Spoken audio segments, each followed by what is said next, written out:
লোকটার ধারণ একটু তারপরে তোলার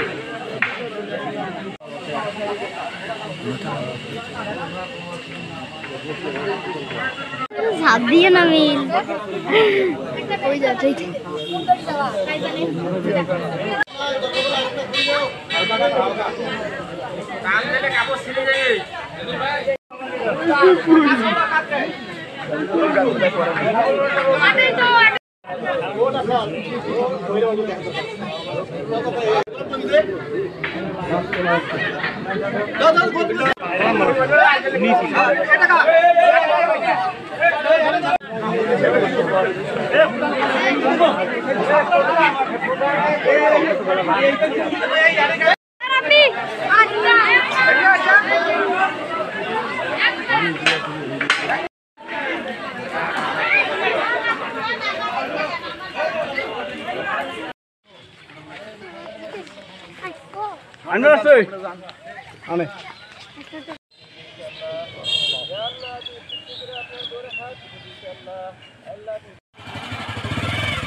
এখানে ওই যে টয়লেট করার জন্য একটা গর্ত খনন করা হইতেছে করার সাথে দক্ষিণ পাশে দেওয়ালটার মধ্যে আমরা ওই মাটি খুঁড়তেই একটু মাথা মোড়ানো একটা পাওয়া গেল কাপড়, তাতে দেখা গেল খুলে মাথা কাপড়টা খুলে দেখা গেল একটা মানুষের লাশ, মাথা চুল সব কিছু আছে।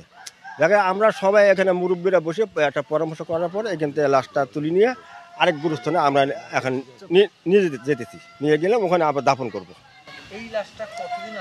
এই লাশটা আমার খালুজন যে বলতেছে তাতে আসলে 80-85 এরকম হতে পারে আর কি। ঘটনাটা আজ থেকে 22 বছর আগে আমাদের শ্বশুর আমি নিজেই মনে করো কবর নামায় মাটি দিছি, দেওয়ার পরে মসজিদের পাশেই দেওয়া, তারপর মনে ওখান থেকে মসজিদের একটা টেন্ডার আসছে, মানে একটা লেফটিন আর একটা রুম তুলে দেওয়ার জন্য। পরে জায়গা শর্ট ছিল, পরে আমাদের কাছে হাফ শতক মাটি আবার নিচ্ছে ওনার পুনরায়। আর যে 22 বছর আগে যে কবর না ওটা আমাদের স্মরণ ছিল না যেখানে কবর আছে। তারপরে খোঁড়ার পরে দেখা যায় লাশ বাড়াইছে, মানে কাপড় টাপড় সম্পূর্ণই ভালো আছে, লাশটা মানে জয়েন্টগুলো মানে হাড়গুলো আলাদা হয়ে আছে এই পর্যন্তই। পরে ওখান থেকে আনার পরে এখানে আবার পুনরায় মাটি দিলাম। পরে মনে হয় অনেক ইমাম অনেক মহাজনের কাছে কাছে আমরা শুনছি যে আসলে কতটা যে গ্রান্টেড হবে, ওখান থেকে আনার পরে এখানে কতটুকু গ্রান্টেড। পরে ওনারা বললো না হ্যাঁ লাশ সরা যাবে, এরপরে আনি এখানে মাটি দেওয়া হলো।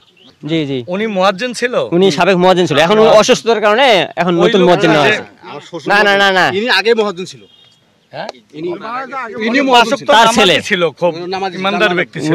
যিনি মারা গেছেন আমরা তো বলতে পারি না, অনেক আগের কথা, অন্তত 30 বছর আগে, আমরা তো সেটা বলতে পারি না। ওনার নাম ছিল হোসনা মুন্সি, আমরা শুনছি আর কি।